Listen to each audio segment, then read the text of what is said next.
Welcome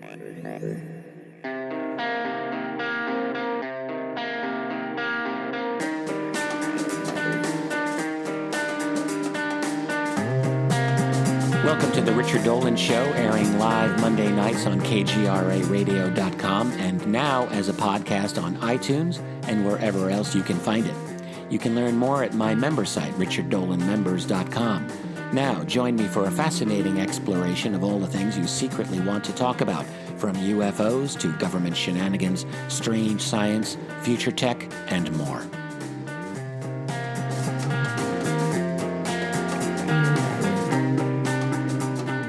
Here on KGRA Radio, welcome to the Richard Dolan Show, where every week we fight the good fight. Greetings, it's August 27th, 2018. Happy to be here with you tonight.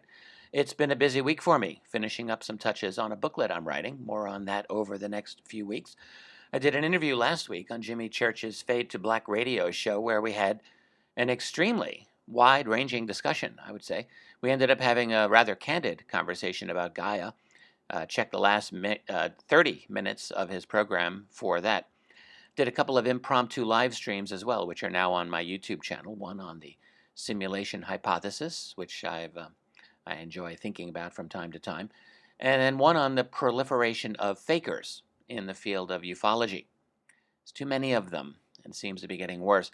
I'm not saying everyone lies, but I am saying some people lie because, well, some people have always lied. And other people seem to crave the lies. Weird. There's a kind of sickness growing in our society overall, at least in my view. We see it reflected in the UFO community, but it's really in many places. It's not unique to UFO areas. I'm quite persuaded at this point that our corporate media establishment breeds a kind of mental instability in the population. And I mean literally mental instability. It's a kind of disassociation. I'm going to return to this at another time, but it's just a thought for the moment I'd like you to ponder. We have a media establishment that is not your friend. I read, because I have to, I feel, mainstream and alternative news stories pretty much every day. In my opinion, the U.S. mainstream media is the worst. U.S. and U.K. actually about tied for the worst. In terms of the range of what they cover and how they cover it, it's by far the most limited, I would say, childish and propagandistic of any of the national news medias that I can see. There's a reason for that, and I've discussed it many times in the past, and I will come back to that again soon, promise. But tonight I have a fascinating guest for you. During the last few months, I've been seeking out UFO researchers from around the world. This one is from Germany. My friend, the journalist Robert Fleischer. Robert and I have known each other for about 10 years or so, and he's not only a dedicated student of UFOs, but he's one of the leaders in Germany and Central Europe in getting the word out, as well as in dealing with the German government. He's had a great deal of experience in both of these areas, as well as having a strong knowledge of some of the most interesting cases in Europe over the past few decades. Before I bring Robert on, I'll just remind you that if you want to follow what I'm doing, you can go to my website, richarddolanmembers.com, where I delve into UFOs, geopolitics, and false flags in the form of video, audio, and blog posts. Also see my traditional site of richarddolanpress.com, where I have books written by myself and many other fascinating authors. Most recently, an excellent study by Dr. Bruce Maccabee on the seminal year of 1952 and why it matters to this day. Definitely find me on my YouTube channel, which is extremely active for me these days, and that includes my live stream show, Intelligent Disclosure. Of course, you can always find me here on KGRA every week doing this program. So without any further waiting, let me bring on my guest, a very interesting pre-recorded discussion with Robert Fleischer. Robert, welcome to the Richard Dolan Show. It's a pleasure to have you on. It's a great pleasure for me to be back. Thank you for inviting me. Yes, we have known each other for more than a decade, I believe. Yeah, that's true. I recall meeting you at, I think, if I'm not mistaken, some of the X conferences organized by Steve Bassett back in, 2008 or something? Yeah, 2009? it might have been 2008? Might have been earlier, unless that was your first time there. But you've been very active in European ufology, and I know you're not just a ufologist or an investigator of the paranormal. You are a journalist, but you've done a great deal of work in really opening up the UFO phenomenon in Central Europe. And I don't know if there's many people out there doing what you do, but perhaps we can get a chance to talk about the status of German UFO research. But Sure. for people who aren't familiar at all with UFOs and Germany, what do they need to know? Well, they first need to know that, like UFOs, that's a complete taboo in Germany. And, we had this. I grew up in East Germany, so that's the communist zone occupied by the Soviets, tanks rolling in the streets and stuff. No, it was not as bad as that. And we had this joke about East Germany. It's why are bananas curved? Because for 40 years they had to make a turn around East Germany. I hope I translated that correctly.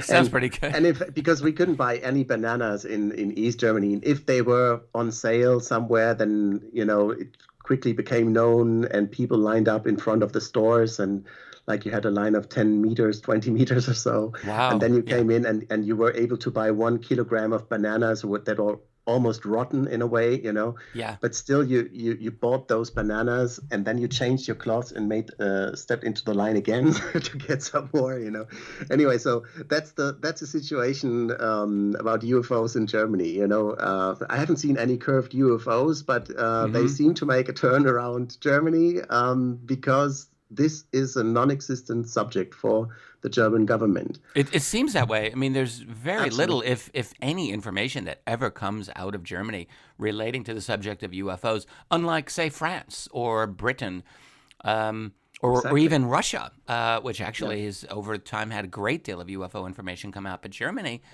a close ally of the United States, nothing. Nothing. And also a close ally and a direct neighboring country to France, which has been researching UFOs for more than 40 years. Yes, And I mean, it's an odd it's thing. really interesting, yeah. Yeah. And I started doing this full time in June 2007 or so, when I founded Exopolitics Germany, and since then I've been working on this subject. And then I founded the Exo magazine, online TV magazine for subscribers, which helps me to do this, to follow this full time. And this is really what it needs to get something going here. And I got something going, and I think I can give you a little overview of what I've been doing and how this all. Well, in fact, if you want to understand the German situation, it all goes back to the United Nations decision 33426 from 1978. I'm sure you're very well aware of that. That's the decision upon the initiative of Grenada, where the General Assembly decided they would invite interested member states to conduct research on UFOs and extraterrestrial life, and to inform the Secretary General about their findings and conclusions. And in fact, the original aim, as you surely know, was not just this mere invitation to interested member states, but in fact the Prime Minister of Grenada, Sir Eric Gary, had wanted to establish a UFO study group at a United Nations level, at the Outer Space Committee. And I made some research at the political archives of the German Foreign Office. And I found documents that show that this aim was actually hindered by Germany's permanent mission to the United Nations, among others, by the way. Oh, yes. Well, by the U.S. and Britain also were very Yes. opposed to Eric Gary's initiative, but the Germans Austria. as well. Yeah, Austria as well. Yeah. And I found, for example, a telegram from November 28, 1978, where it already talks about this upcoming decision. And it says Grenada has presented this resolution draft on UFOs at the Space Committee, which proposes the establishment of an expert group which is supposed to define the framework for UN studies about the UFO phenomenon under the supervision of the Outer Space Committee. And then they go, quite apart from the wider implications of such resolution draft, the reference to the Outer Space Committee alone has its misgivings, as it would incur Grenada's desire to become a member of the Outer Space Committee, which would therefore be constantly occupied with the UFO question.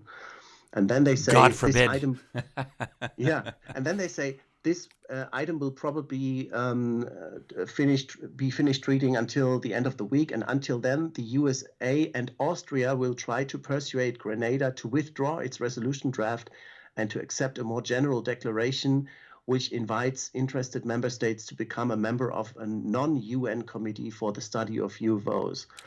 So that's an interesting point. You see, even back in 1978, the Germans were already, pretty firm on not allowing this subject on an international level to be discussed officially. Yes, yes. And the thing is, I've always been wondering, why is it, because back then in the Cold War, I mean, Germany was not really like the most outstanding, most decisive, capable superpower in the world to play on the foreign policy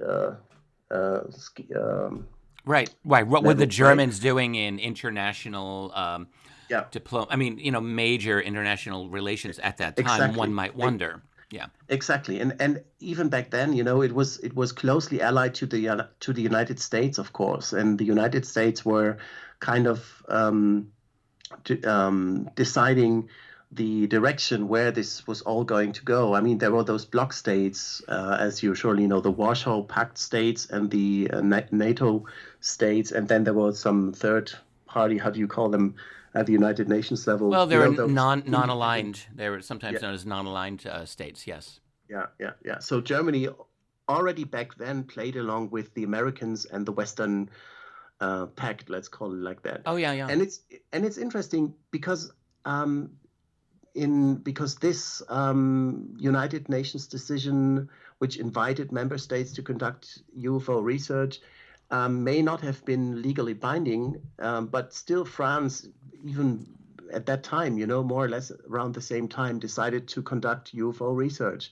I mean, they have Minister of Defense in 1974 already saying that this would be an interesting subject to analyze and study at the level of the space Centre Spatial Recherche Scientifique. Yes. So the Space Research Center, the National Space Research Center and stuff.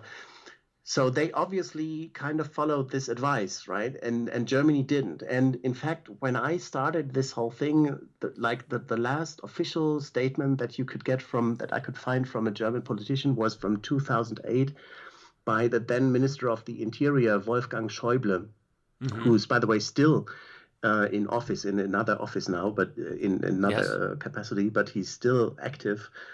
And he said, in 2008, he said, a federal authority dealing with alleged sightings of unknown flying objects is not known here. That is how he said that. And if you think about it, being the Minister of the Interior, he should know whether there is something or not, think about it. Germany, particularly during the Cold War. So, for listeners who may not remember those days, you and I do. By the way, I spent one summer in East Germany, the DDR, Deutsche Demokratische Republik, back in 1986, not long before it started to unravel. I went back briefly in 1987 as well, and I had friends who actually were official East German dissidents who were being persecuted by the government. That's a whole other story. Maybe we can talk about that sometime. But I had my own little mini adventures. Yes. My German has become sehr schlecht, very bad in the intervening years, unfortunately. Yeah. Very bad. But I would just say, if you think back to that period of time, so you've got the Soviet Union and the Warsaw Pact nations, as you mentioned the Soviet allies, Eastern Europe, basically. And then you had Western Europe. Germany, which was divided, it was split between East and West, was the center of the Cold War, obviously. Exactly. And then you would think, and in fact it's true, that sightings of unknown objects over Germany would be very important. And in fact, we have a number of anecdotal reports. A U.S. astronaut Gordon Cooper talked about overflight of UFOs in Germany back in the 1950s. And there are these other reports that have come again and again relating to very, very dramatic UFO sightings over Germany. So clearly this is important. And yet here we have a German Minister of the Interior in 2008 saying, nope, there are no federal agencies investigating unknown aircraft. Like, are you kidding me? Are You you see, kidding me? yeah, you see, that's exactly that was my strategy when I started working on this subject, because how do you want to convince people that there is something to the subject of UFOs if there's so few people who have ever seen one and no one is saying anything officially? So I compiled a whole list of 20 countries worldwide, more than 20 countries now actually, that have released military files on what they've known and found out on about UFOs. I mean, most prominently, of course, the British. They have released tons of, of files, but also the French, the Spanish were the first actually to back in the publish their 70s. files. Yeah. So having all those this list of 20 countries around the world, in your hand, it's really difficult to deny for German authorities to say that this is a subject of interest to many. Yeah, it's like all around, the but world, not the right? Germans, not the Germans. So in 2009, I started another approach, and in 2009, in fact. I had the chance to have a member of the German Bundestag, so that's the federal parliament, the highest German parliament, to have her asked by a friend of mine about UFOs, because he said, now I'm doing this interview, what could I ask her? And I said, ask her about this UN decision 33426, why this has never been implemented in Germany. And so he did, and he went there in November 2009. He went there and he asked her that question, and she was completely speechless. She didn't know what to say. She said, "Well, I have no idea." I mean, she took it seriously, but she was very, very brave. She took it seriously, and she actually she asked the scientific research service of the German Bundestag to draft a report on why that UN decision has never been implemented, and another one about the and again, just UFOs... to remind people, this decision is to initiate a government agency that would, I believe, receive and perhaps report about UFO sightings. Right. This is what Gary wanted. This decision invited member states to conduct UFO research on a national level, and she's the United Nations. She's starting an inquiry as to why they hadn't done it. That's amazing. Exactly, and she did that, and sure enough, just a couple of weeks later, I had a big envelope in my mailbox, and I opened it, and it was a very nice letter she wrote, and it was forwarded to me, and it was an interesting study. I mean, besides of the complete lack of facts, that's, I have to say, though, they quoted from exopolitics websites, for example. They didn't even have the original text of that UN decision. They took it from a website from exopolitics. Wow. That's really interesting. And they also had just complete meaningless information on what they don't know, and they had a list of TV shows dealing with UFOs. It's really, really weird. But the part where it goes about the United Nations decision, they said, well, we didn't do it because we were not legally obliged to do so. It is just an invitation. Right. We had the right not to do it, and also that was true. And also they said, and that was very interesting, they said the fact that both Great Britain and France had been dealing with questions about the existence of UFOs and extraterrestrial life forms and have given up their secrecy to publish it even on the internet suggests the assumption that German authorities or ministries have been dealing with that question as well.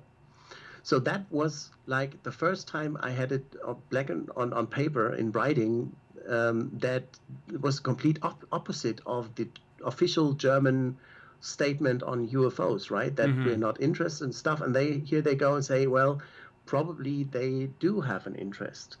And of course, it didn't prove anything. But where did that letter come from, Robert? Was that from the German That was the Scientific Interior? Research Service. That was the authors were two scientists from the Scientific Research Service who said that. So they were essentially speculating, but it's a reasonable speculation that if the It Brits was and the reasonable, Germans and they went on to state that especially at the times of the Cold War, where where that's exactly what you just said before, where you had to watch out for possible enemy drones or spy planes and stuff of the political enemy. It is highly likely that German authorities have been dealing with questions of unidentified flying objects, especially in Germany, which was the epicenter of the Cold War.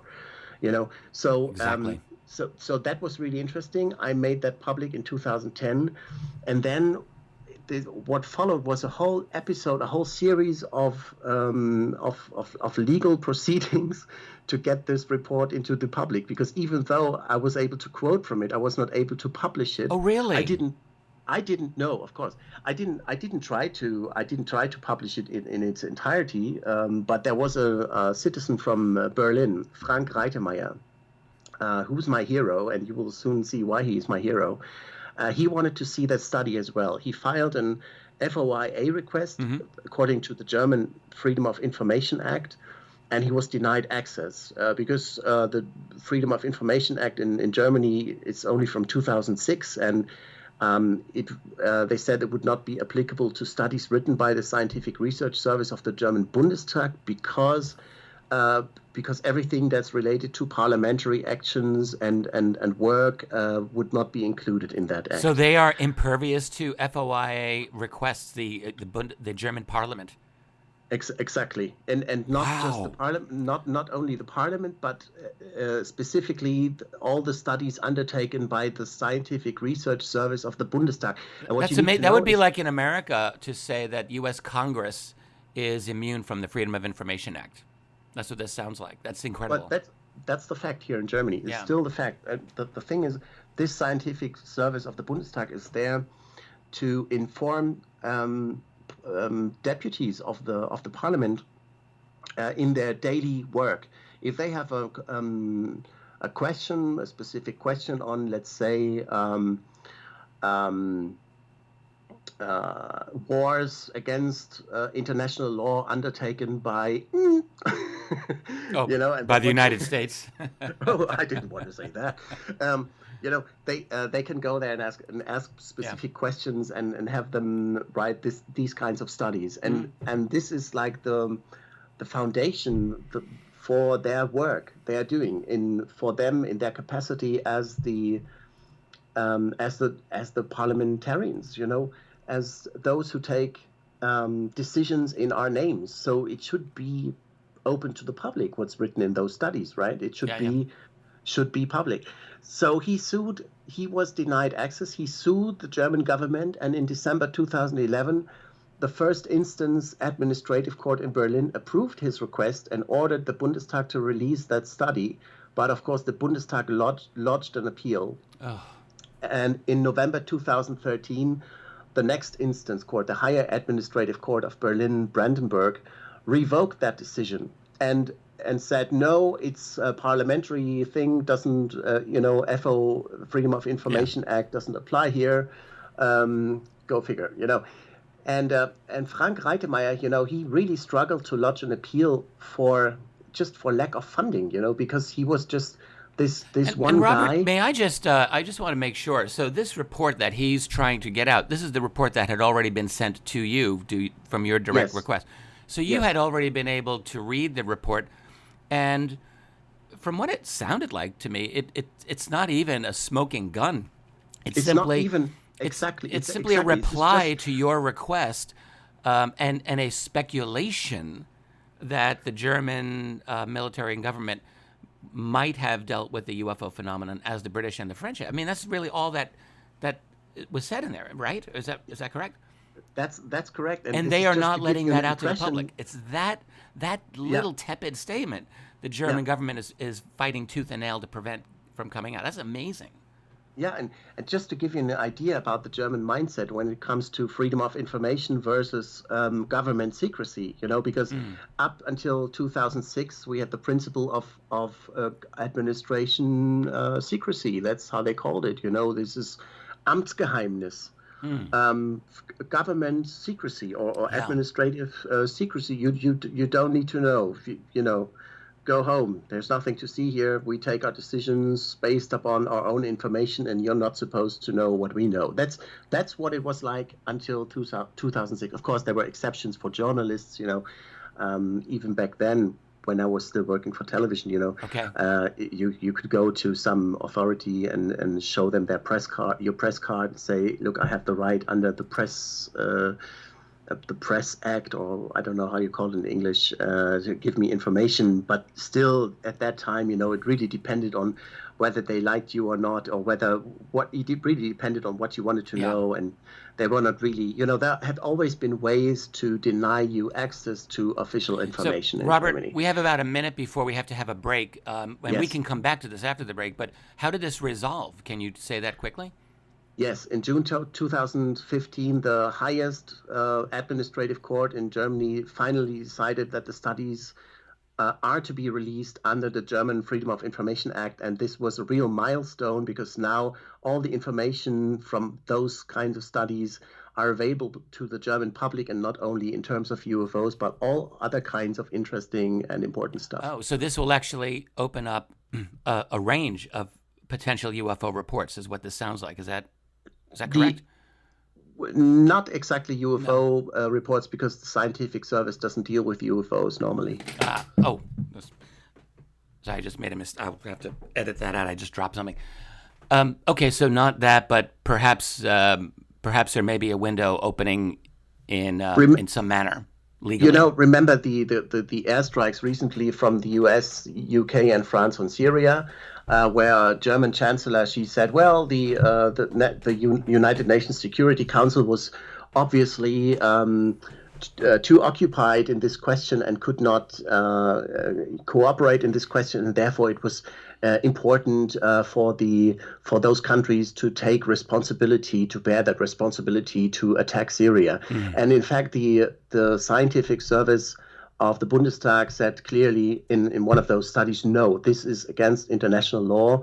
This is just illegal, And this is all, we only know this now because of the brave action of Frank Reitermeier, who sued the German government. Fascinating. And it's something that you have your part to play in. That's really Actually, I assisted him in crowdfunding and helping him to find funds for his appeal.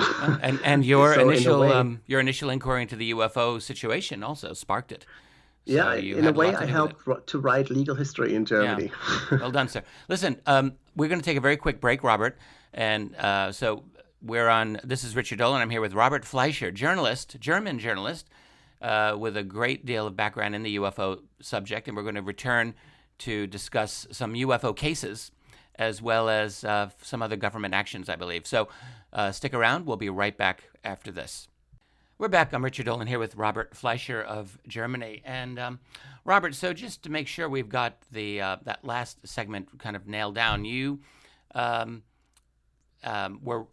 seeking to obtain information that it was a letter that had arrived to you saying that Germany may have also had its own UFO reports, and it was impossible to get that published. So what's the status of what can German citizens know now? What can be published on the web in Germany as a result of this? Well, it's interesting. The original assumption from the authors of the study undertaken by the scientific service of the Bundestag had been that German authorities may have very well had an interest in the UFO subject, just like France and Great Britain. Yes. And it was only a couple of years, I think 2 years after the last court decision about the release of that study, that it became known that the German Foreign Intelligence Agency, BND, Bundesnachrichtendienst, had been researching UFO sightings at the inner German border for years, actually. The inner German border, that's between East Germany and West Germany, where West Germany was, of course, controlled by the Americans, the British, the French, and the French and others, and East Germany by the Soviets. And this inner German border was heavily guarded. It was a death strip that marked the front line of the Cold War. Yes. It separated NATO allies from those of the Warsaw Pact. And it was not only the military that kept an eye on the border, but also this Foreign Secret Service from Uh-huh. 1982 to 1986. The BND collected and analyzed witness reports on unidentified flying objects along the inner German border. Well, that's So fast. I'm sure that much more than 1982 to 86, but even so, you have records that's from at that period least are available now. yes, that's at least what's become known. There's a set of documents that is available at the National Archive of Germany in Koblenz. Hmm. And in fact, it is still closed. It is still unavailable, and parts of it. But in fact, there's like a special regulation saying that if a researcher, like a scientist or so, a historian, applies for access to certain parts of that document, then it will be reviewed. The classification will be reviewed, Ah, and then it will also be available to other interested researchers or journalists. I'm not sure if it's so generally they available they to the decide public. they will decide who has access to it. It sounds like. Yes, yes, Yeah. and in fact, I have it here in front of me, and there it says that there are certain pages of it that are still not to be released until the year 2063. So it's Wait a minute. still This is from the 1980s, yes, and that's an entire human lifetime. So, well, so you have these papers, and can yes. you describe them? What's in them? What makes them interesting? What makes them interesting? Well, first of all, it's not so big. It's only 67 pages. It's Hmm. mainly sightings reports and analysis by the Bundesnachrichtendienst, and the majority of the files or the majority of the cases contained in this file are conventionally explainable. Like it's just conventional Hmm. cases, but there are also cases that remained unidentified, even for the intelligence analysts. And one of these cases occurred on the Baltic island of Fehmarn in 1986. It was early in the morning of August 26 when three border guards observed a bright lit object from the window of their office that slowly approached the Puttgarden ferry station and stopped in midair at an altitude of around 50 to 60 meters. And the witnesses didn't hear any noises, only a relatively quiet humming noise. The shape, color, and size could not be determined by the border guards because it had a radiant, dazzling illumination, as they said. And after a while, the object floated further eastwards at the same height and disappeared. And the Bundesnachrichtendienst investigated this case. They interviewed the witnesses, but their search was unsuccessful. The sighted object remained unidentified, and this is just one of those So, cases that they have so investigated this at is that time. over the Baltic Sea in late August of 1986. Exactly. A bright object over that moved toward the east as it departed, but The ferry station, yeah. it did not move The, in any kind of conventional manner. I gather. Yeah, yeah, it had. Well, it didn't have erratic maneuvers or anything. There's nothing of this described in the report. It's just that the shape, color, and size, and it just Yeah. didn't match anything conventional. And this is exactly the reason why the BND was investigating such UFO reports, because of course, as the office of the scientific service of the Bundestag had also pointed out, they were looking for potential enemy spy drones or enemy craft or anything unusual around the borders of West Germany, because it could be the Soviets, trying to find out something that they Oh weren't yeah. supposed to know. Yeah. Well, they're right. So Right. what's also interesting that in this BND UFO file, as we call it, it really documents how the BND systematically conducted UFO research for years, and it also contains a handwritten note which says, "Please create a UFO process." Or please start a UFO process. And Oh. one of it's just a handwritten note beside one of those cases. And that really made us think. In fact, it was Andreas Müller, a friend and colleague of mine, who's also a journalist from Grenzwissenschaft Aktuell. It's like Fringe Science Uh huh. News or something. Um, he had first access to that file, and he said, it's really clear that that term UFO was used across the whole document. Everyone knew what a UFO process was at that time. So, the assumption that unexplained aerial phenomena may not have been called UFO or something may just be wrong. They plainly called it UFO. The And Germans were also, using that phrase, even though that's an American acronym. yeah, well, in German, Just you would say unidentifiziertes fliegendes Objekt or oh, unbekanntes fliegendes Objekt. So it also comes it's to an UFO. abbreviation like this. Yeah. Yeah, yeah. Okay, right. But what's interesting, we don't know what that UFO process consists of. What is it? Is it really just the collection and analysis of those sightings reports, or are there any other things? I mean, there are lots of pages blacked out or just missing in that file here. So we still don't know the real extent and scope of that project that the BND was doing there. There actually were a number of interesting German cases from around that time. I recall, and I'm sure you recall this, the German researcher, he's not doing much anymore, but Michael Hessemann, Yes. I know, promoted a number of, there was a UFO photograph that he promoted from around that time in the 1980s, and I'm trying to recall the exact year on it. I have it in my own files. You might remember. It's a photograph. Does this ring a bell for you? Or No, are you no, drawing a blank? sorry. Oh, man, I wish I had this. Anyway, I'll find it after we're done interviewing, I'm sure. But Yeah. there are a number of these cases that were out there, but I'm assuming like none of those appear in the BND files that you're referring to.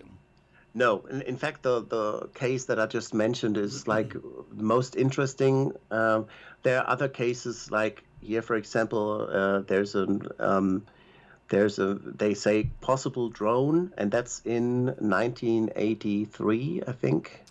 And they were Let me talking check. about And drones they in the early 80s. Yeah, That's interesting yes, too. they use the word drone, and they say now what's the exact date here? I can't see. Well, it's from the 80s in any Okay. case, and they go. A traveler reported following that between 3 o'clock and 3:15 p.m. He went by car from Berlin West to Hamburg, and he saw a fly like an aircraft or something that had stabilizers at its tail, and it looked very smooth, and it had a dark contrail behind it, and you see, so this doesn't That sounds sound like like a conventional technology. Yeah. conventional. I mean, this sounds like conventional technology. It doesn't sound Yes. like a what we would call a real UFO No, sighting, no, definitely.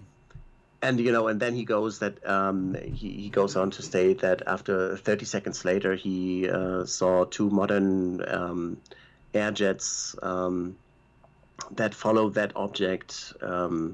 Yeah, so it's many stuff like that is contained in the file I would from think travelers, from I would all think that kinds there of are. witnesses. Oh, I'm so sorry. I would think that there are definitely ways to go through this, and I'm sure you and other German researchers have talked about this. I want to come back to the BND files if there's anything else there. But so, for example, remember in the spring of 1990, over Belgium, there were the famous sightings that the Royal Yes. Belgian Air Force talked about. But some of those UFO sightings, I believe, were in parts over the border in Germany, northwestern Germany, if I'm not mistaken.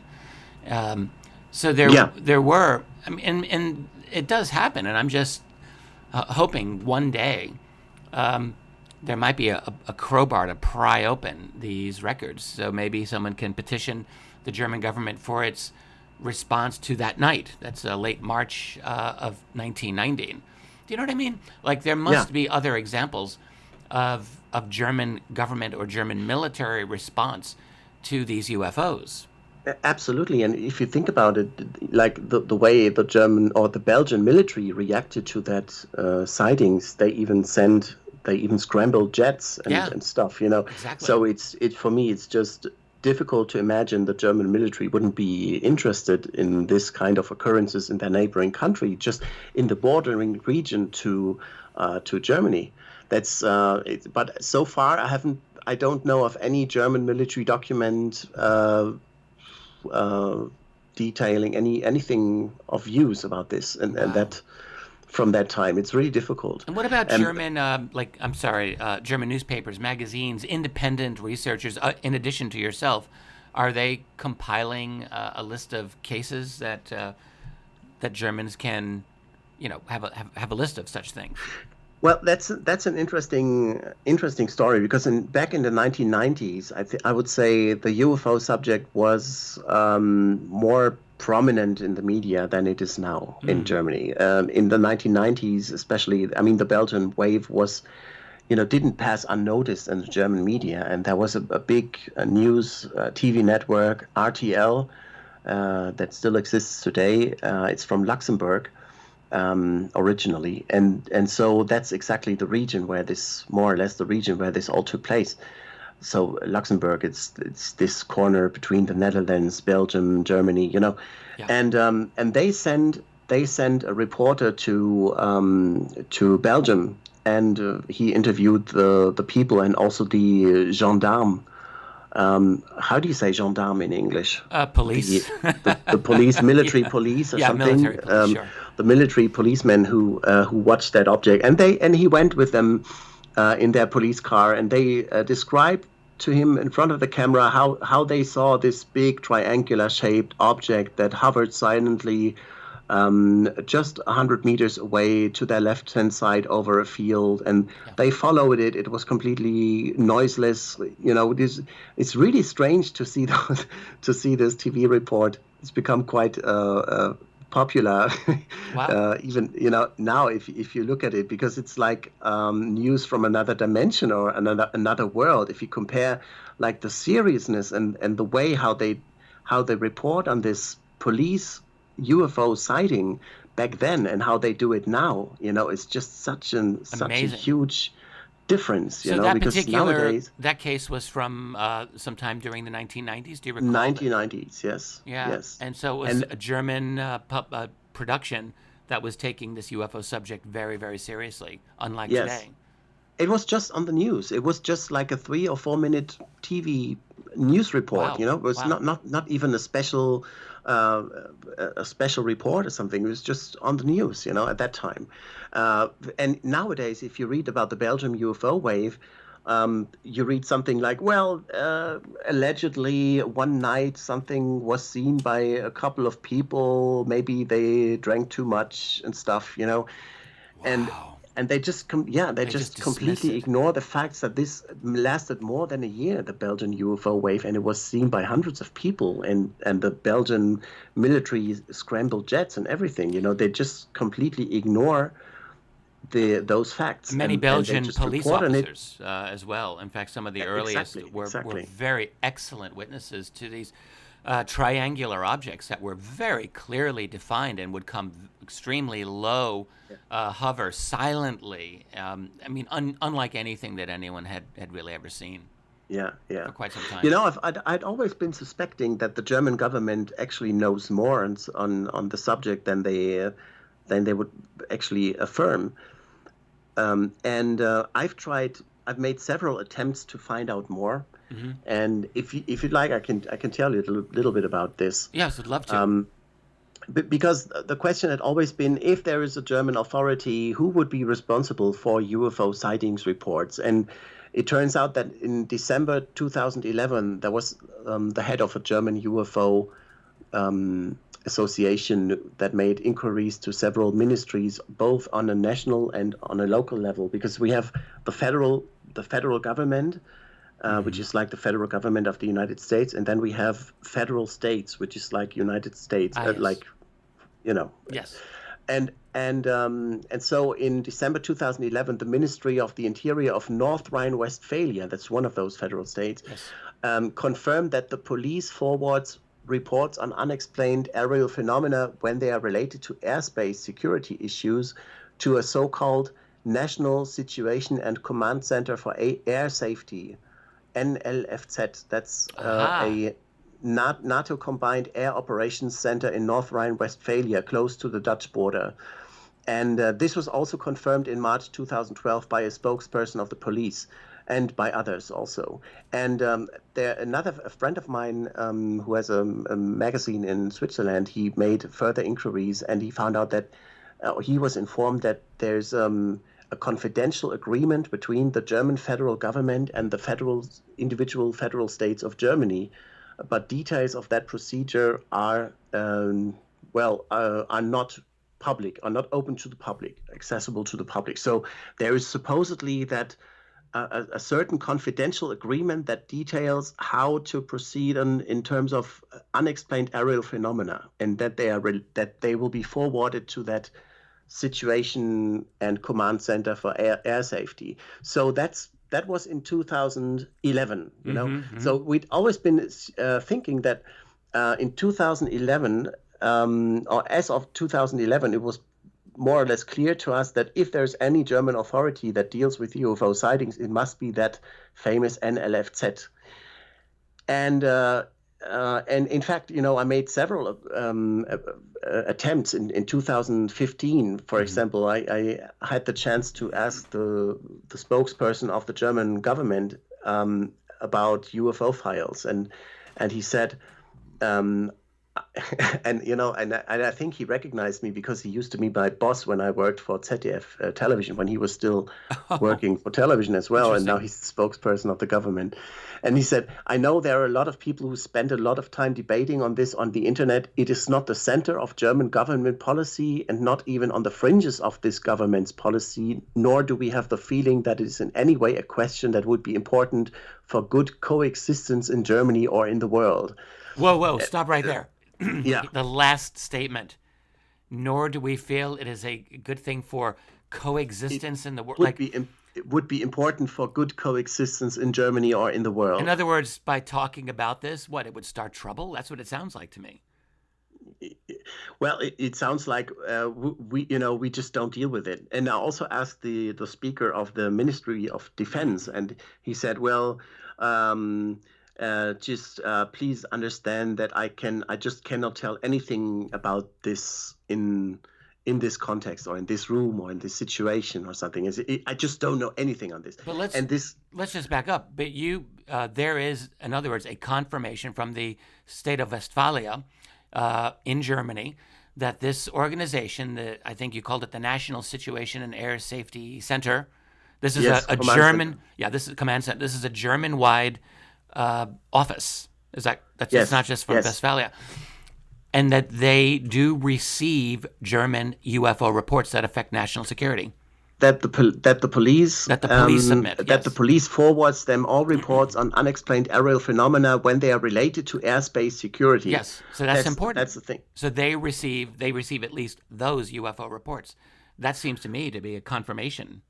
Yes, it seems to be a confirmation. But then in 2017, I made another attempt, and I wanted to find out more. Mm-hmm. And I'll come back to that NLFZ, to that situation room later on. I just want you to know that in 2017 we had federal elections in Germany, and the federal elections time is a good time to ask questions concerning all kinds of stuff. To potential candidates of the political parties. So I asked candidates from all the political parties in Germany whether they would make German secret UFO files public. And most of them answered something like, well, I don't know of any such secret files on UFOs that could be made public, or 2 or 3 other people said, well, I can only refer to what the spokesperson of the government already told you back in 2015. So they really did their research and found my name and found this.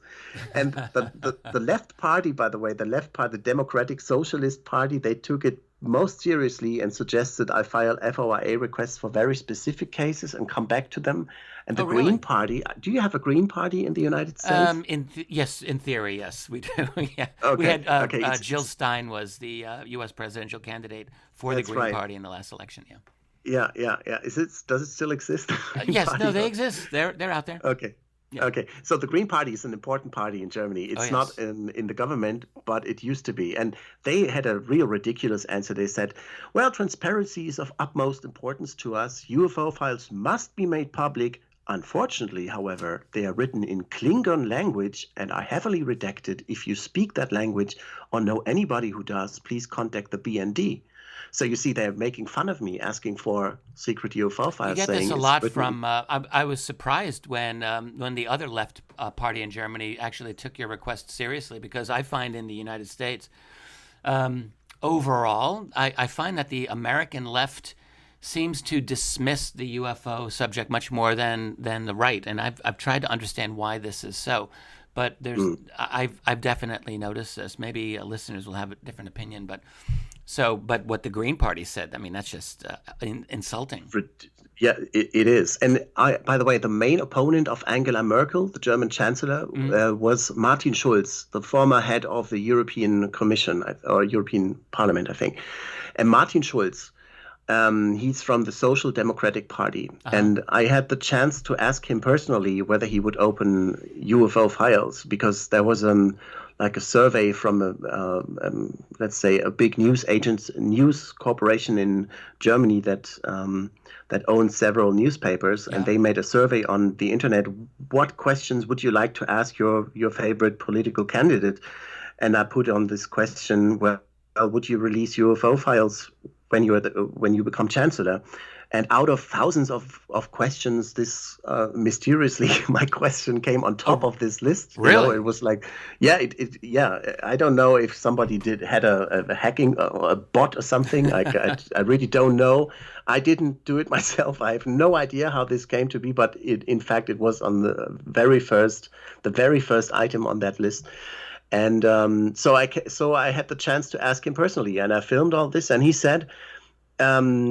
And that was really like a turning point in this whole thing. He said, if these files are not published because they are classified as secret, then I cannot promise you without appropriate legal framework to publish them. But I can assure you, I would consider what are the conditions, why are they classified as secret, and if no further secrecy is required in this area, then I would suggest to the German Bundestag that they be published. That's a very reasonable answer. And that's the main opponent of Angela Merkel. And the thing is, well, as you know, as Americans, you would say, well, you know, no surprise at all, you know, UFOs and elections, and you have Hillary Clinton and the Jimmy Kimmel show, and it's just normal to do that. But for German circumstances, this is just not normal at all, you know. And I can tell you that most of the journalists in the room, they were really surprised about this kind of answer. And also the local newspaper from my city. They came to me and they wanted to write an article on this, and I thought they would finally start to report seriously on this question of why Germany doesn't have files. And what they did was, in fact, they took a photo of me with a government document that I held up, and they said. It was basically an article about that weird guy who asked that strange question to a main opponent of Martin Schulz. You know, it was nothing. I mean, anyway. It was somewhat dismissive. It sounds like not really taking you seriously. And when did this whole exchange take place, Robert? That was in August 2017. Not long ago. A year ago. 1 year ago. Yes, a year ago. Yeah, a year ago. Fascinating. So, what's interesting, I had also asked Angela Merkel. Via different media, you know, there's a website where you can ask her. I contacted her office directly and stuff.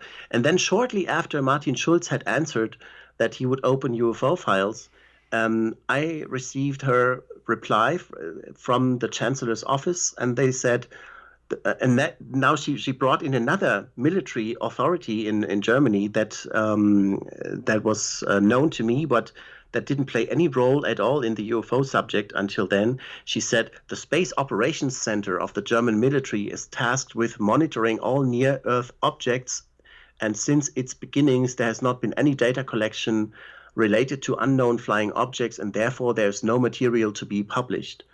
So that was a complete backlash. You know, the Space Operations Center is at the same location as the NLFZ.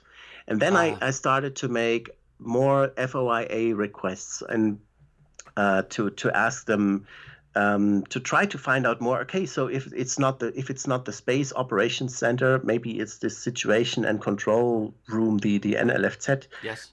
And since I knew that the German Freedom of Information Act would not be applicable to questions of defense and national security, but only to administrative things, you know, I said, well, it's become known to me that such occurrences are being forwarded to you. I'd like to know more about the administrative procedures that are set up in place, just in case such a report comes in. And I really expected them to give me, well, this doesn't, you're not supposed to know, or something, or whatever. But they said, well, there's thank you for your inquiry.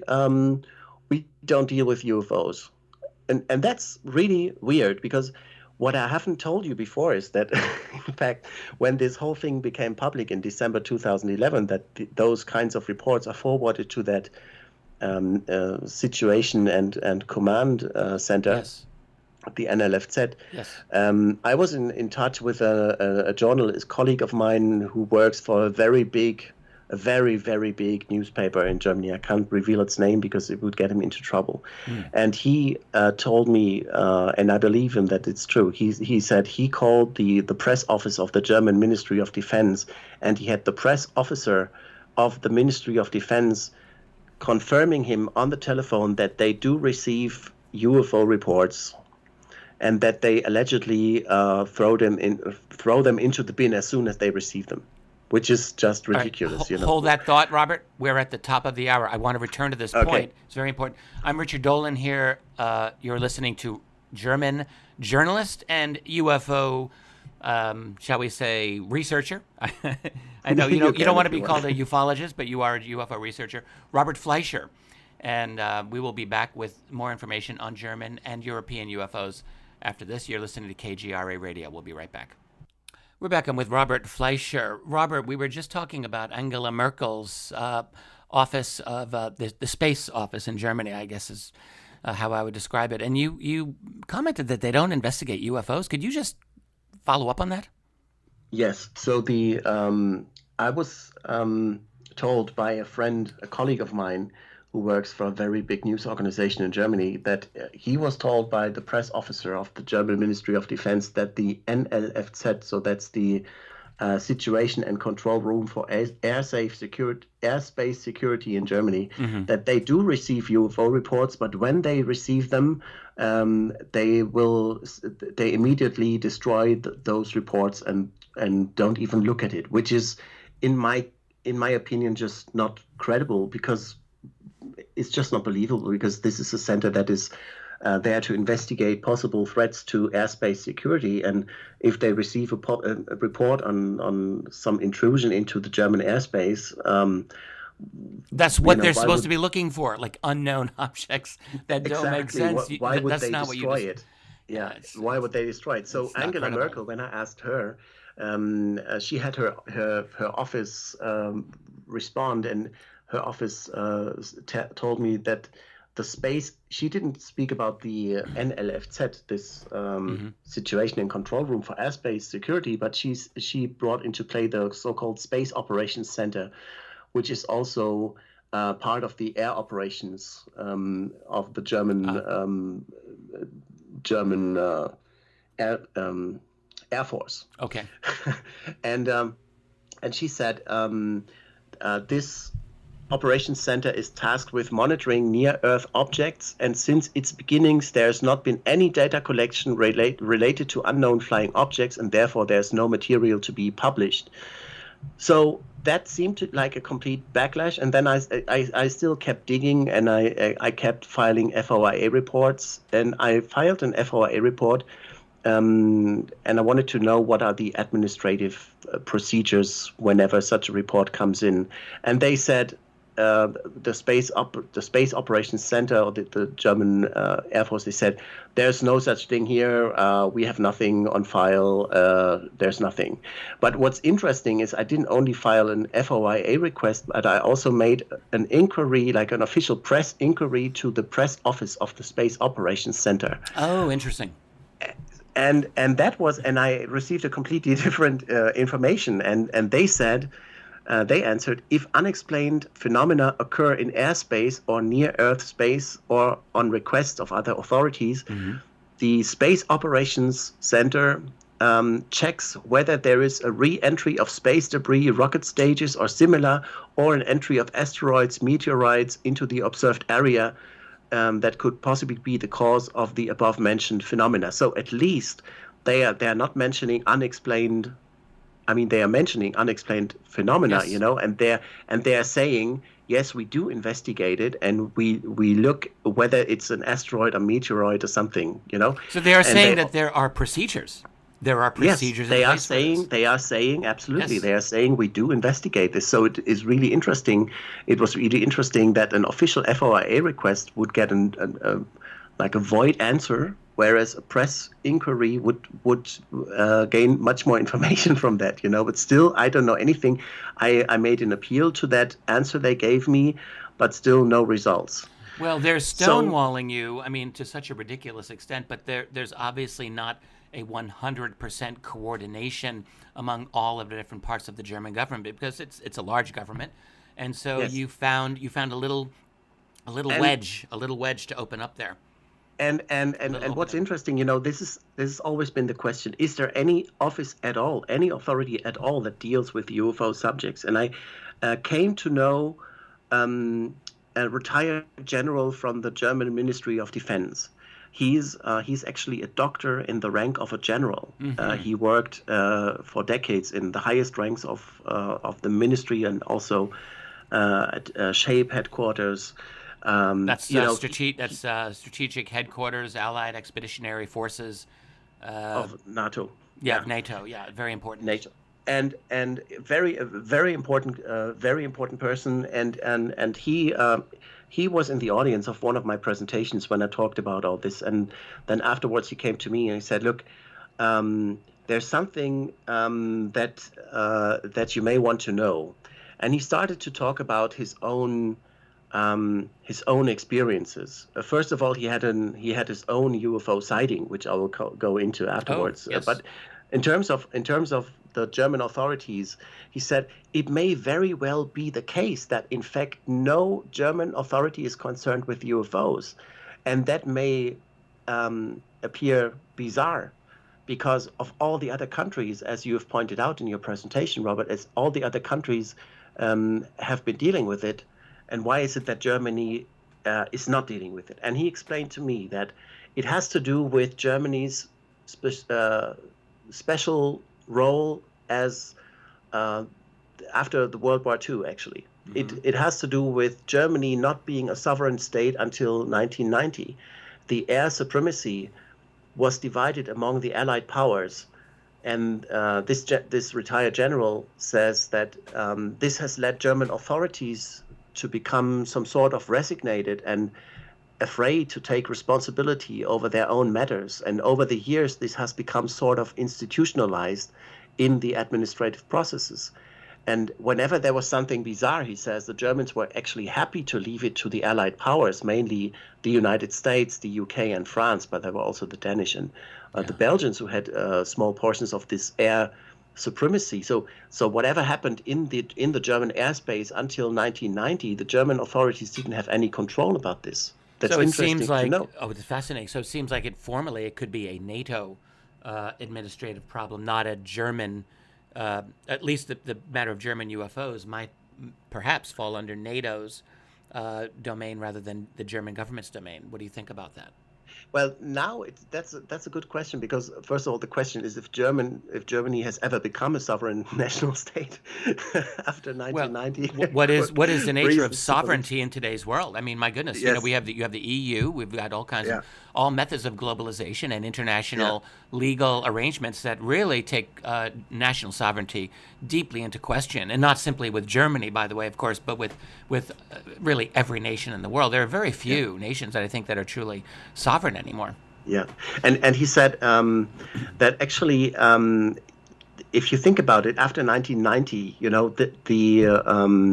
the air supremacy or the control over the German airspace was officially handed over to the Germans again. But unofficially, of course, the Americans especially, they play a huge role. Oh, What they are yes. doing on their Ramstein base. No one knows what they. Yeah, I that's mean, right. this is a huge area. They have flights coming in and out. I don't know if the Germans are aware of anything, of everything, every single plane that's going in and out and stuff. And also, there is evidence to suggest that the Germans left UFO sightings to the U.S. military before 1990, and it may very well be the case that this is still so now after 1990. There's one case, I can't remember the exact year, but there was one case where a Cessna pilot called Mayday over the radio because there was a UFO that circled around his plane, and his airplane started to rotate around its own axis. So he started to call Mayday, Mayday. And after his landing, he landed in Hanover, and then he was not interrogated by German authorities, but by U.S. military intelligence officers on German soil. What And he was was the even year of this? Do you recall the year? yeah, I don't know right now. I don't Okay, know right okay, now. okay. 80s, 90s, something like this. Okay. And he was eventually even sworn to secrecy. Like he was told never to talk about this incident to anybody. By like a German, just imagine, German private pilot is, has a UFO incident. He lands. And here come He's the interrogated Americans. by U.S. military intelligence officers who order him not to talk about this. What Yeah. is that? I mean, how is that even possible? So that incident already points to the possibility that the Americans have been dealing with UFO incidents in Germany, just as they have been dealing with UFO incidents in all other parts of the Well, world, yes, like and Brazil. I don't want Just to take. think of Yeah, go on. Sorry. Go on. yeah, just think of the island of Colares Operation Saucer thing, where with the thing that was officially ended by the Brazilian Ministry of Defense or Brazilian military, and then the Americans continued that operation under another name and in secret. Yeah. And think about the Iran case, Parvez Jafari, who in 1976, I think, was scrambled with his jet to chase a UFO, and Yes. then turned out to be chased himself by the UFO.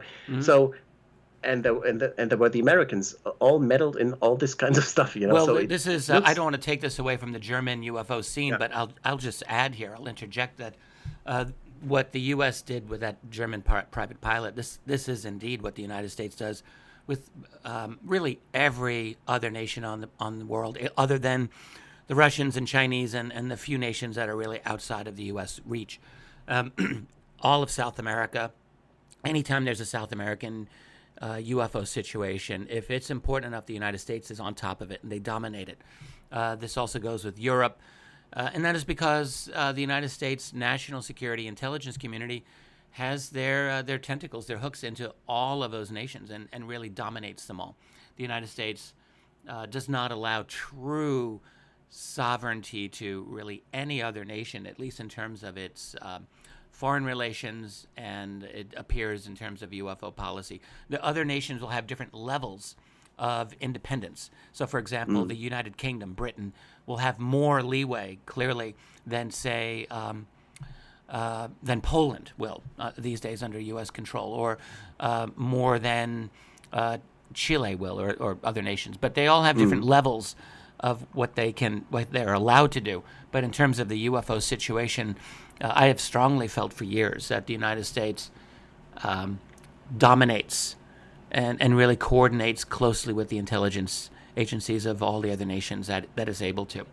BND, the German BND, is actually an American outlet. That Yeah. it used to be the German branch of the Central Intelligence Agency, if Yes. you will. Yeah. Exactly. That's how exactly. it was founded. Anyway, so this is some kind of clue that hints to the possibility that after 1990, when Germany regained its official sovereignty over its own airspace, that this situation that had lasted for decades just had left a void. And that no ministry would be willing to jump in on the responsibility. And I talked to that general, and he told me, well, if just imagine, a ministry, if you receive some UFO inquiry, would you even touch it? Because there's this regulation. If you start to touch it, then you will have to touch it again. So you will be responsible for it. And there's also, I mean, no ministry would ever touch the subject. So if any authority would be concerned with the subject, then it would be because of the German chancellor to direct or to order that ministry to take charge of that subject. So he said, may very well be that, and that's the general who worked in the German Ministry of Defense for quite some time. He said, may very well be that Germany is just the exception on the international level, because there's no ministry or any authority that deals with UFOs. However, I must add that I know that the German MUFON Association, there's a German branch, or a German, let's call it cousin of American MUFON CES, Central European section. Yes. They actually have a good connection with the military, and whenever they receive a report on UFOs, they file an FOIA request, and they have a contact there, and that contact, they sends them even radar plots and analysis and stuff. So they are very open. He says, we can't complain at all about the military hiding stuff from us. It's the complete opposite. Now that's interesting, isn't it? Yes, absolutely. Not every nation does this the same way. So I told you this general, we talked about this, and then he went on to say, and by the way, I also had my own sighting. And I said, what do you mean? And he said, well, it was a long time ago in December of 1982. He was working as a medical doctor at that time in his military capacity. And he was called on a rescue mission to save an old man who had suffered a cardiac arrest. In that specific region, that's in Lower Saxony, I believe. At that time, there were no medical emergency helicopters available. Okay. Civil medical emergency helicopters. So they had some kind of agreement with the police that whenever something would happen, they were allowed to call the military in. And so they were called to assist with their search and rescue helicopter. And they flew there. It took him quite some time to resuscitate that old man, and they flew him to a hospital in Celle. That's the name of that city. And when they arrived there, the old man on the bench, he had another cardiac arrest. And the medics, he said, they started running down the hallway with him, and I was completely exhausted. And a nurse saw the former general that he was so exhausted, and offered him a coffee and his helicopter crew before they went on to return to their base in Fassberg, at the Fassberg base where they were stationed in Lower Saxony. And then between midnight and 1 a.m. on December 6th, they jumped into their helicopter again and flew back to their base. And the weather was very bad that night. There were low clouds, drizzling rain. Their helicopter was flying at a low altitude, around 50 meters above ground surface, around 20 meters above the treetops. Very low indeed. Yes, very low, very low. I don't know why that was, maybe because of the wind, or I don't know. And then suddenly, he says, he noticed on his left-hand side some glowing clouds, lights in the clouds, and he was wondering, why is it glowing in the clouds? And he said it was a very bright light. It was comparable to that of a spotlight in intensity, but it had a quite different quality. He describes it as a very bright green, whitish light, which didn't hurt the eye. When you looked at it. It was continuously flowing, he said. It looked like water from a spring. It was nice to look at. It flew alongside them. The distance, he said, was difficult to ascertain. He said he estimated it around 100-meter distance, but it was really difficult because it was night. There was no reference points to the eye. Was this a light in the clouds only, or did it No, leave that was the not. clouds? No. It was initially in the cloud, and then it came out of the cloud, and it Okay. was a light ball, I a see. greenish, whitish light ball Okay. that very bright with very different quality of light that he had ever seen before. That's what Okay. he insisted on, that it was a very strange light, something he had never seen before. And they were flying like 160 kilometers per hour. So how much is that? Like 80 miles or something? About almost 100 miles per hour, Yeah. maybe 90 something miles per hour. And the pilot said to the onboard mechanic guy, "Who's flying there at this weather?" And there were four guys on the helicopter, and they were wondering if this was some kind of secret aircraft. And they decided to call the tower, the air control tower of the nearby airfield Langenhagen, to check whether they had any air traffic nearby. But the controller answered they only had their helicopter on their screen and nothing else. Mm-hmm. And that strange light accompanied the helicopter for about 1 or 2 minutes. And then suddenly the light makes a sharp right angle turn towards the helicopter, and it shoots at them at a great speed. And they are all shocked in the helicopter. The pilot tore the helicopter sharply down right, and when the light had Wow. approached the helicopter, at like 10 meters or so, the general heard a static radio noise on his headset, and the onboard mechanic screamed to the pilot, "Watch out, you're getting into the trees." And then the object changed its direction very rapidly and Yes. shot upwards in the air, where it disappeared in another glowing cloud. And fortunately, the helicopter came to rest above a small lake in the forest that just happened to be there, where the pilot managed to stabilize it, and that saved their lives, That's because otherwise it fascinating. would have crashed into the tree. So this UFO sighting actually almost caused the death of 4 soldiers, right? This is They, this is very similar. I want to hear the rest of it, but just people should know this is reminds me. There's a famous American case from about a decade earlier, from the fall of 1973, involving a U.S. pilot named Lawrence Coyne, Coyne, and he was a U.S. military helicopter pilot, had a very dramatic encounter with a glowing UFO that approached his helicopter, and they did all kinds of altitude changes as well. It was quite dramatic, and they nearly had some major equipment malfunctions as well. And this is a German case now from, you said, December 1982? yes, December 6th, Right. 1982. Nearly Yeah. resulting in their death. So go on. This is fascinating. And so they kept hovering over that little lake in the forest for a couple of minutes. First of all, to come clean with what they just experienced, and then also to see whether the light would return. And they also contacted the airfield Langenhagen again to verify if there really was no other traffic in the area. But the controller there insisted that the helicopter there was the only radar return in the area. And he added, "But we just saw you flying a strange maneuver. What was that?" But they didn't answer. Wow. And after a while, they continued their flight back to Fassberg base, and the weather was so bad they had to open the door for landing. So it was really bad weather at that time.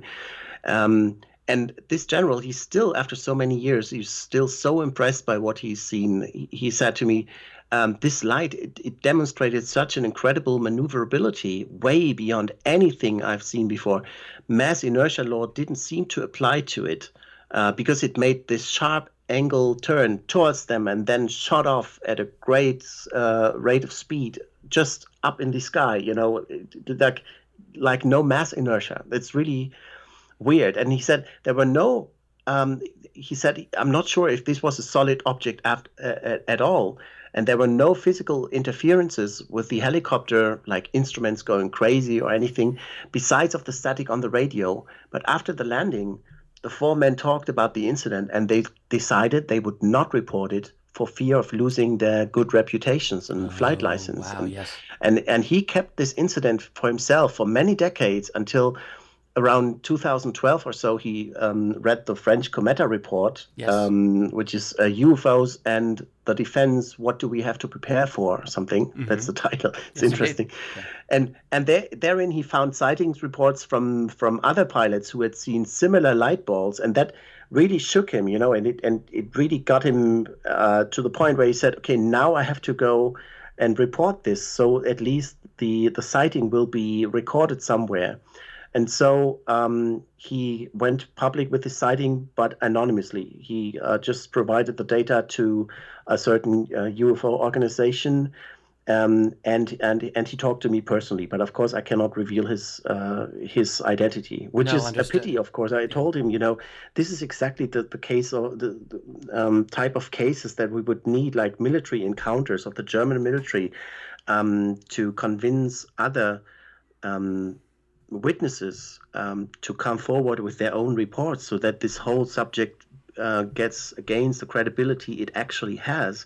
But because people are fearing ridicule and stuff, Oh, yes. and disadvantages for their career, they just won't go public. So there are those close encounters in the German military as well, but of course not no faces, no names. That's a The pity. cases are there. That's a fascinating case, Robert. Thank you It for is. describing it. If you're on good enough terms with this general, perhaps he might agree to writing you a private little affidavit where he can sign. And I don't know how old he is, but perhaps after his death, he might give you permission to publicize it. But that's a whole other issue. I don't know if he'll allow I hope that. he But still has many healthy years well, ahead. so do I. I'm just trying to think of all the possibilities here, because he clearly doesn't want the information out while he's alive. So, Yeah.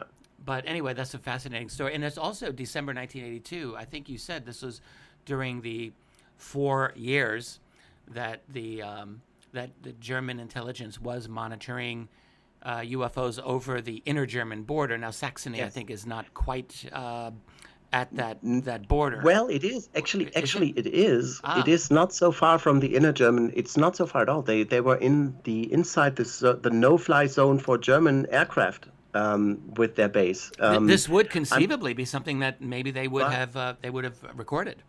No, but it was never recorded because Yeah, they never filed an official report on their yeah. sighting, because they were fearing, they were afraid of ridicule and Yes, disadvantages for their indeed. career, and also for the flight license. He said at that time, it's a lot about the standing that you have as a pilot, and then if people come and say, oh, this is the guy who's had this weird sighting, well, we'll better not choose him for that Yeah. specific mission. But This is the same with pilots rather another around one. the And world. this was, and I mean, this was, I guess this was before he went on to become a general, Yeah, to have the rank of a general. So sure. I assume he would have never become a general if he had told this, to A to very good anybody. point.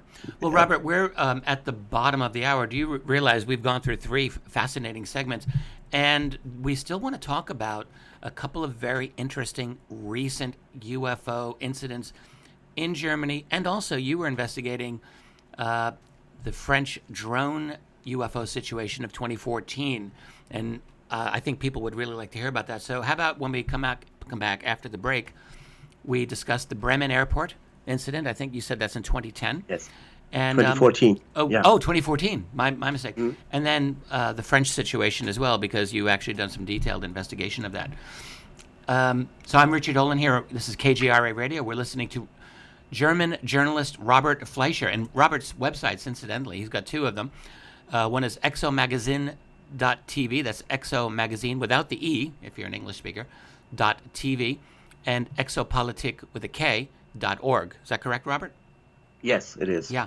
And Robert is the founder of Exopolitics Germany. He is the founder of Exo Magazine TV as well. These are both very active, and I encourage you to go check out his websites where you can learn more about what's going on in the If you German speak scene. German, of course. If you speak German. Well, if you've got a good translator on your website, you might be able to hack your way through it, as I do sometimes with foreign language websites. It's the best that I can do. Google has their little translating thing on their browser, so I actually make a lot of use of that when I can. It's not perfect, but what can you do? There's a better one. It's called deepl.com. It's a German company. Oh, DeepL, like deep learning. deepl.com. oh, Go and use that one. It's so much better than Google Translator. oh, that's great to know. Deepl.com. Thank you, Robert. Yeah. Well, I'll Yeah. make a note of it, and I hope listeners do as well. But anyway, we'll be back right after this. on KGRA Radio. Stick around. We're back. I'm Richard Dolan here with German journalist Robert Fleischer. Robert, there have been a few UFO incidents in recent years that you have investigated in Germany and in France. Can we start by talking about the incident at the Bremen airport in 2014? If you would describe where Bremen is and what exactly happened. Yes, Bremen is right in the top northern corner of Germany, next to the Danish border, in fact, and that's a relatively small airport. And on January 2, 2014, at around 6 a.m., oh no, it was 6 p.m., the air traffic controller in the control tower of Bremen Airport, he noticed a strange signal on his primary radar, and it indicated an object around 3 nautical miles, that's 5.5 kilometers south of the runway. And the air traffic controller then sees the object visually from the tower without binoculars. And it seems to have normal red and green position lights, he says, and a landing light on each side. But since the object is located near the approach zone of the airport, the Lufthansa and a Lufthansa aircraft coming from Munich is asked to abort the landing procedure and then to restart. And the pilot told us that we are on a collision course with a helicopter that flies unlit and below the radar, recalls one of the passengers on board of that flight in an interview with a German newspaper. And then what's interesting, this plane has to take off twice. The air traffic control decides to reroute it to another airport, and for safety reasons, the air traffic will be completely suspended for 15 minutes. The air traffic controller in the control room observes the object for several minutes as it moves 3.5 nautical miles south of the Weser River from the final approach area of the airport and apparently along the railway road to the Weser. Okay, the thing is, then he loses it out of sight. He loses sight contact to the object. That's according to the press officer of the air traffic control in Bremen. The object at 6:30 p.m. returns. The air traffic controller has visual contact again, and now it's located above a hospital. And the air traffic controller notifies the police, and police immediately alerts patrol cars that are in the area. Around that time, police officers see a strange flying object in the area of the cathedral of the Weser Stadium. They describe it as very bright, about the size of a helicopter. They estimate the altitude of about 300 to 400 meters, and the officers assume that the object is about to return to the airport and notify air traffic control, and they cancel the planned takeoff of another airplane scheduled for 5 minutes to 7 p.m. The Bremen police also asks a helicopter squadron from Lower Saxony to search for the unidentified flying object. And now it gets interesting. This a police patrol car gets visual contact to the unknown flying object in the area of Lake Werdersee, and the police helicopter from Lower Saxony is on site at 7:30 p.m. and supports the Bremen officials in their search for the flying object. But they find nothing. However, the pilot of the police helicopter later explains to a newspaper, "We saw something, but we're not sure what it was." The helicopter was very well equipped with night vision goggles and thermal imaging equipment, but yes, they say there was a lot of light above the city center and we had no height information. A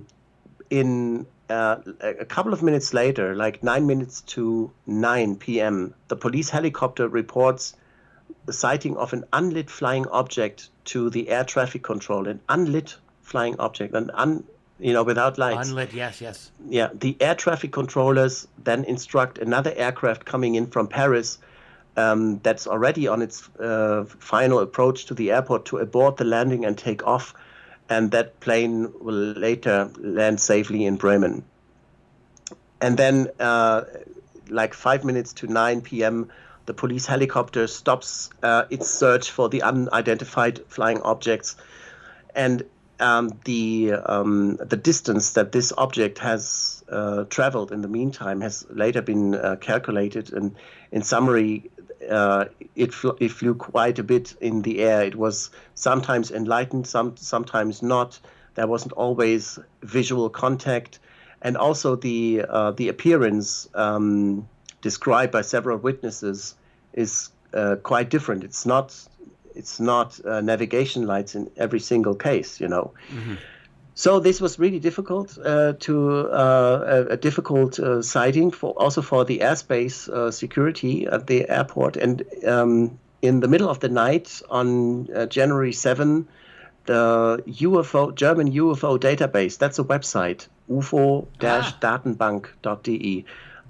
They have a website where you can report UFO incidents, and they receive a sightings report directly from an employee of the Bremen airport.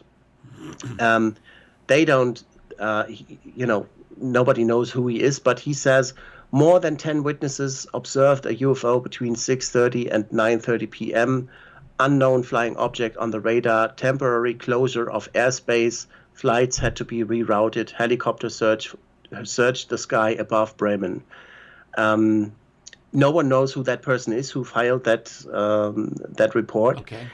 But it's really an interesting case because there were so many contradictions afterwards. You wouldn't know, was it a real radar contact or not? In the first press release, a reputed news agency, German press agency, DPA, Mm-hmm. they said that it appeared on the radar screen, and later on they withdrew that statement and said no, it didn't. And so it was really not clear whether it appeared there or not. And the chief press officer of the German air traffic control said, well, it was only visible within 2 radar rounds. So in that so they did regard, get it. They did get it on radar, but then they did get something on the Yes. radar, but they wouldn't speak of it as a radar contact. That's how they said it. The object as such was not located on the radar according to our standards.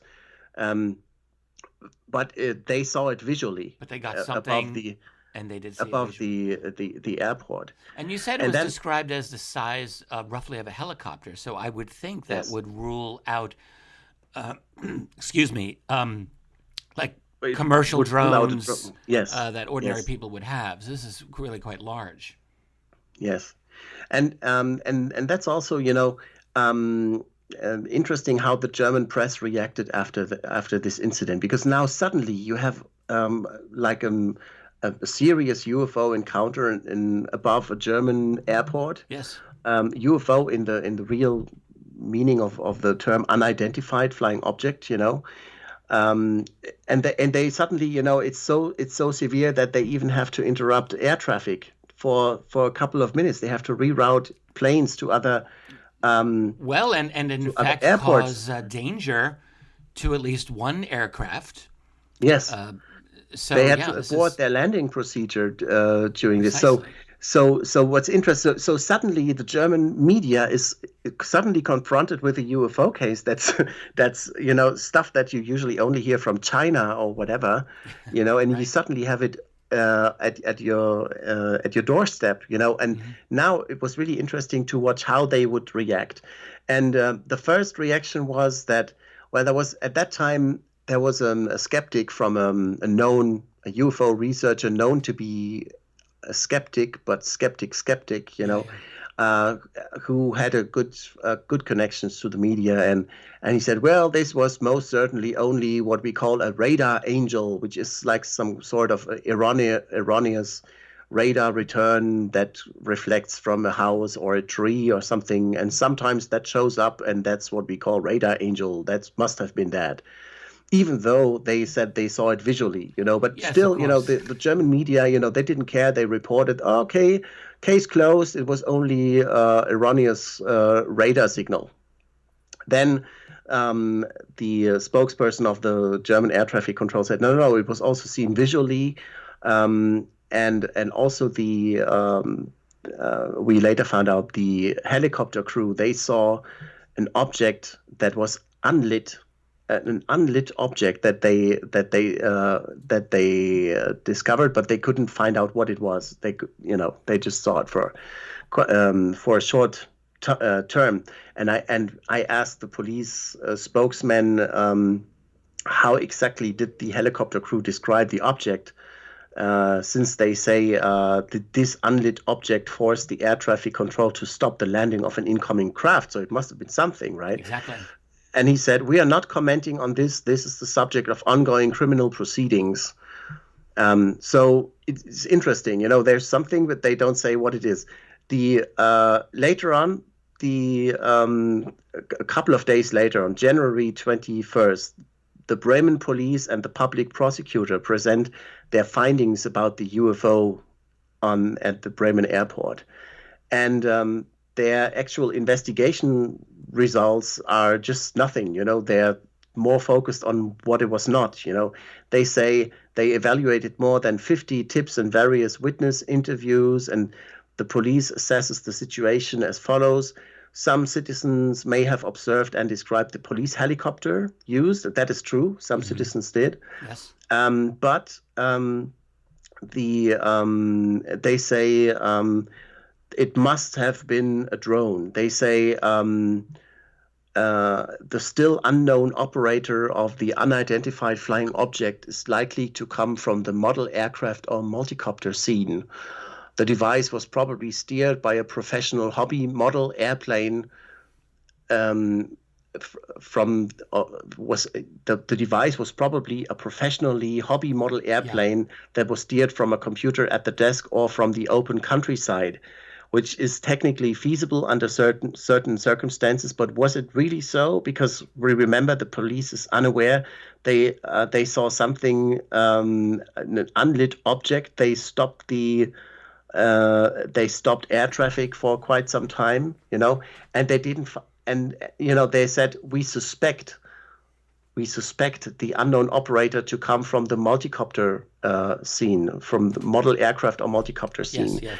But for the German media, case is closed again. Suddenly you have news reports popping up saying, case closed, it was a drone. We are sure, police says, we are sure it was a drone. This is the new explanation wherever you go. And we're going to get to the French cases in a moment where it's the same thing. They describe these things as drones. But yeah, it seems like there's much more going on with this Bremen case. And maybe it is a drone. I mean, I suppose it's possible. Maybe. But it would be a very large and high-performance drone, it would seem to me. Yeah, well, and the flight characteristics described, didn't really resemble what we usually call a real UFO sighting with erroneous. Has anyone wondered if this could be a U.S. military type of operation? I'm trying to think what the U.S. may have up in the northern part of Germany there, and I actually don't recall what bases or what operations might have been responsible for this. Did anyone look into that? I think most of the U.S. bases are more in the center of, south of Germany, Bavaria, Baden-Württemberg, and stuff. I mean, we can make all kinds of assumptions of what this object was. It may very well be it was a drone. The fact is just that the police said we suspect it was a drone, and then on March 24, the police closes its investigation without any results. They have no clue what it was, but for the German. For the German public, it's clear that it was a drone. And, that made me think that, even back then in January 2014, when I looked into this case, and I talked to the German air traffic control and all this, I thought, okay, what if this is like the new way how they would sell authentic, real UFO sightings to the public as just being some drone interferences, and I just thought this because exactly. just imagine, I even back then I thought, just imagine what would happen if a UFO shows up in a very sensitive airspace, and you couldn't tell this to the general public, right? That there was something you have no control of that just pops up in the airspace, and you don't know what it is, and then it suddenly disappears, and you still have no idea what it is. That was in January 2014, and then in October 2014, something extraordinary happened started happening in France. You ever heard of this I called it the drone plague. I remember this. It made the news, even over here in the U.S. For a time, and it was a wave of unusual UFO sightings. I believe they occurred, if I'm not mistaken, near nuclear facilities or other Yes, sensitive facilities in France. And am I right in thinking they were all described as drones? dozens. Drones. Let's. I mean, what you need to understand is France is unlike any other country in Europe, so dependent on nuclear energy. They have, Mm. let's say, they've given all their nuclear or all uh, their energy production scheme is mainly nuclear energies. Like 90% of the, I don't know. I mean, it's like mainly powered by nuclear energy. Yeah. So they have lots of nuclear power plants, and all those nuclear power plants, they are all operated by a national organization called Électricité de France, Electricity of France, EDF, and they oversee the correct functioning and security and stuff, and they operate those nuclear bases. And in October 2014, the media started reporting on an apparent wave of drone sightings over French nuclear power plants. Yeah. Even on the German media, it was even on large German media organizations reported that as of October, on October 13, there was a drone. They always said drone sighted above the Blayais nuclear power plant near Bordeaux and above the Nogent-sur-Seine nuclear power plant. On October 14, that's one day later, above the Cattenom power station near the German border. On October 19, above the nuclear sites of Chooz, Gravelines, Le Bugey, and again above Nogent-sur-Seine, and one day later again above Le Bugey. May I And ask you, before we go any yes, further, are these drone UFO sightings, are they scattered throughout France, or are that's they the in a point. particular That region of France?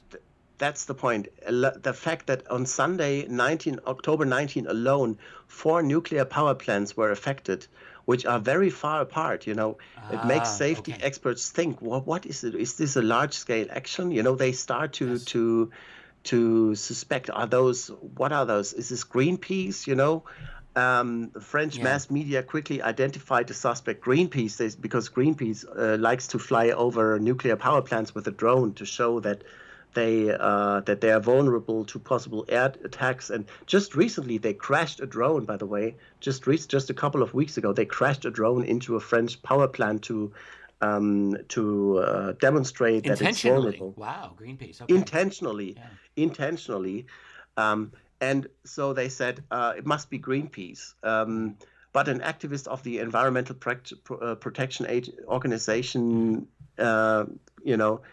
they had already drawn attention to safety deficiencies back in 2012. So, and they also denied that they had anything to do with the overflights. They said we have nothing to do with it. Greenpeace And denied this?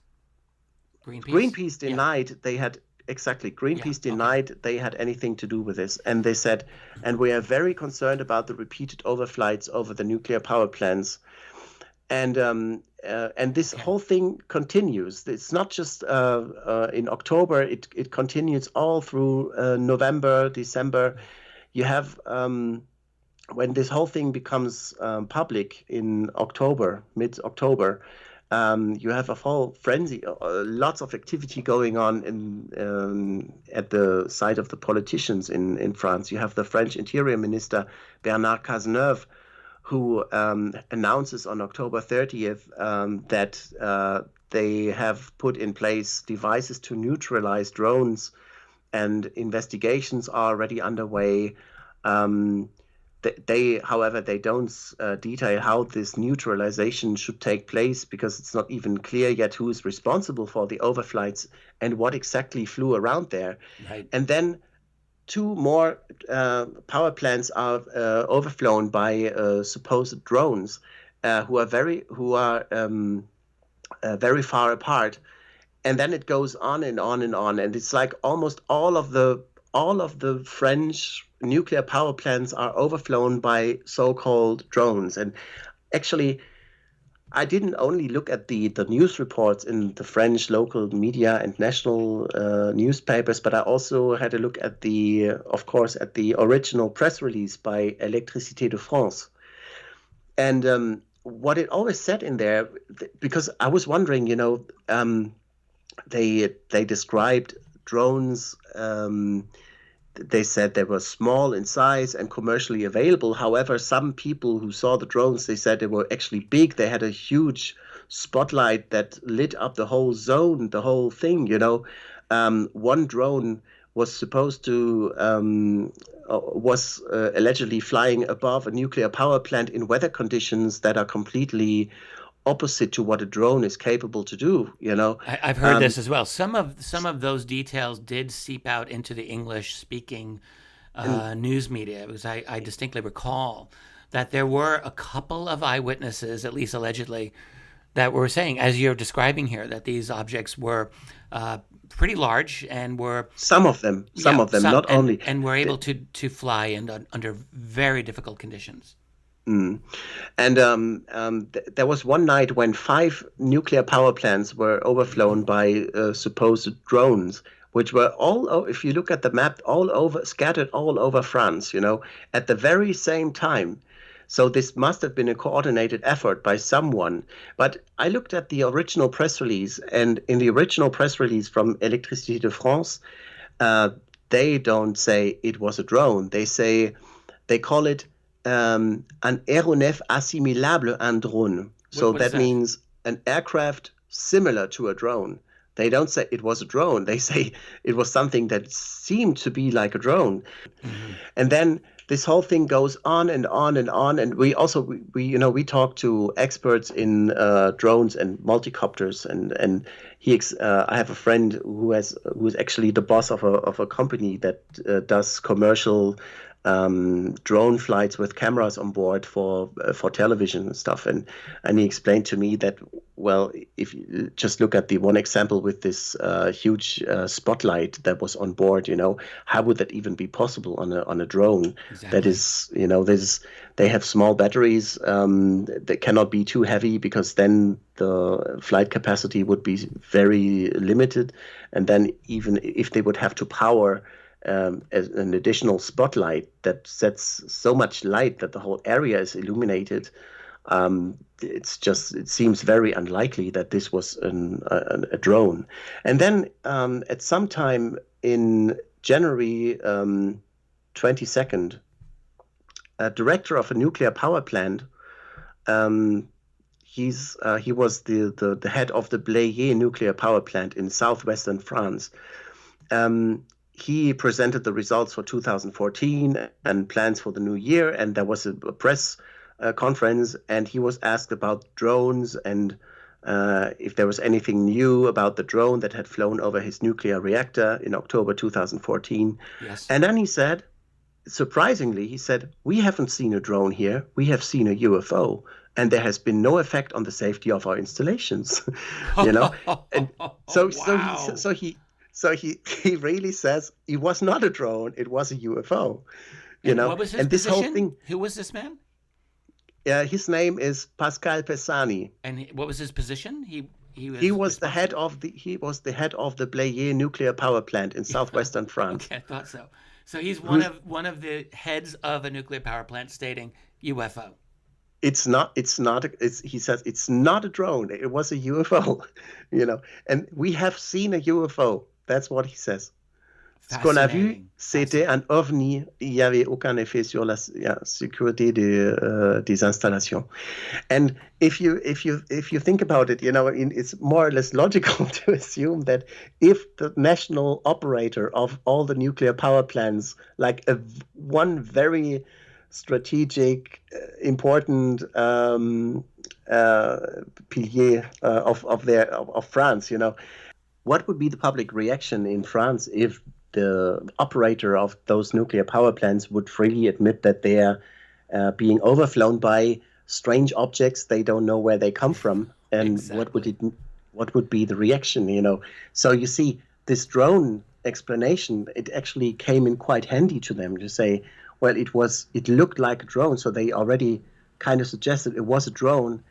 so that people wouldn't start to ask complicated questions, No, And I think you this can imagine this is very politically sensitive in France. It is Very in a country like France that is so dependent on nuclear power, especially. And then this whole thing culminated, by the way, in January of 2015 when drones overflew a military base in Bretagne, which Part is of where France. the atomic submarines of the French Navy are stationed, and they have 380 atomic bombs there. And this ultra-sensitive place, you don't just fly in with a hobby drone, and if you do, then you'll only do it once, and then you'll end up in jail. Right. But this has, in fact, happened without anybody who was arrested. They didn't find who was responsible for it. Those objects, flying objects, were registered by, they called it security devices, and observed by security personnel, and they showed up in above that military no-fly zone just when one of the nuclear submarines was supposed to perform a maneuver. So this looks like some kind of observation or whatever was going on there. A local newspaper described that this incident has led to an impressive military presence afterwards. Search helicopters, dozens of Marines were mobilized. They combed the area, they carried out vehicle controls, they looked for the drone pilots for several hours. They didn't find anyone. And this, just think about it. Incredible. There's unknown flying objects above the largest or the most important, one of the most important military bases, military installations in France, and no trace of who is responsible for it. I think this is a fascinating, and this is contemporary. We're talking 2014, 2015. Yes. Perhaps, I don't want to put the pressure on you, but maybe you can write an article on this and put it out on the web so we can actually read a kind of a comprehensive analysis of it. I think it would be very interesting. But, well, I wrote several articles on it on my website, exopolitik.org, because with updates and stuff, but it's all in German, and I just have no time to sit down and translate all this into English. We'll work on this. We're going to get an English translation of this. I think other people want to read about this. But Robert, that's all we have the time for tonight. It's been an absolute enlightening experience to talk with you about German ufology and European UFOs, and all the detail that you've gone into. We're much better for hearing what you've got to say.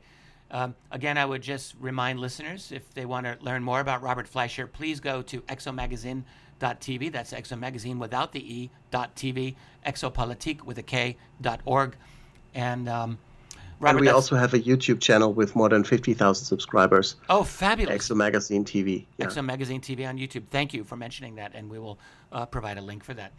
That's all we have the time for, Robert. It's been an absolute pleasure. Robert Fleischer, thank you so very much. Thank you. And with that, it's time to say goodnight. Thanks for listening. If you want to hear more follow-up conversation between Robert and myself, you can go to richarddolanmembers.com, where we go further into amazing conversation about a practically forgotten but very compelling French case from 1965, the Valençol landing event, which Robert has done a great deal of follow-up investigation on. And remember, while we learn and grow and search for the truth, let's be good to each other. Good night.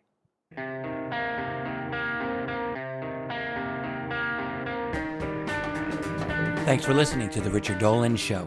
You can join me live most Mondays at KGRA Radio, 8 p.m. Eastern Time. To learn more about what I'm up to, visit richarddolanmembers.com, where you can read my latest articles or listen to my off-the-cuff thoughts on pretty much anything. Also, don't forget richarddolanpress.com, where I publish books by myself and some of the most interesting authors of our time. Catch you later.